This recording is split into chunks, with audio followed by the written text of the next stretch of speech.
Closed off. Open my test cocks. Lead out my high.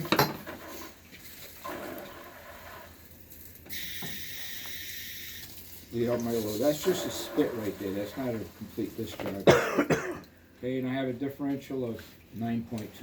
But you need to shut now, right? Oh, you're right. Thank you. I'm sorry. Yep. That's 3 points. 5 points. Yeah. Okay, after you bleed out, make sure you shut your downstream shut-off valve and observe that's your first small T in the formula. My bad, sorry. Okay, so all I did then is I'm taking water out of the number 2 test cock and I'm sending it through the manifold and I'm putting, the water's coming back to the low hose and it's putting pressure on the back side of that check valve. The pressure that I have here, I have on the other side of the check valve now. So now what's going to happen is the spring is stronger than the equal pressure, the spring's going to close. That's what you're actually measuring. At what point, there's a 5-point tensile strength spring in there, so you're measuring at what point is that spring actually closing that check. That's what you're measuring. What was the difference in pressure before that check actually closed? Okay? So now, the next step, So if you got an 8, then it's really an 8-pound spring in it. no, it's a 5-pound spring, but Spring, it's just that it's stronger and it's closing it, and it's closing at, As long as it's a spring, then 5. Yep. Okay, so now you're gonna take your vent hose through my flow control. I'm gonna bleed water out of there. And I'm gonna connect it to the number 4 test cock.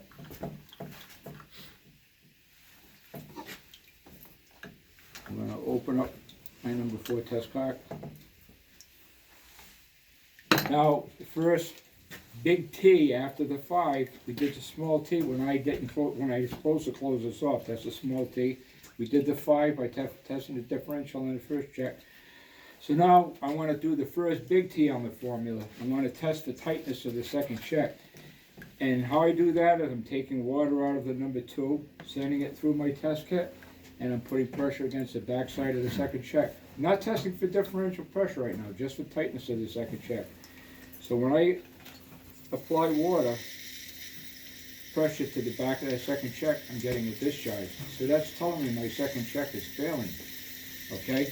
Now I still want to see, I know the relief valve works because it's discharging, but I didn't get to see or notice at what point that relief valve actually opened. So I just want to stop the flow of water from going behind the second check just by closing that. You could do one of two things. You could close, this is the only time you would close the vent hose. You could close off this, but I'd rather see you just close it right at the test pipe right here, okay? Okay, so now that I've closed that, I want to build up a little more pressure in my gauge so I can test my relief assembly. I'm just going to crack my low hose, and my gauge will go right back up again.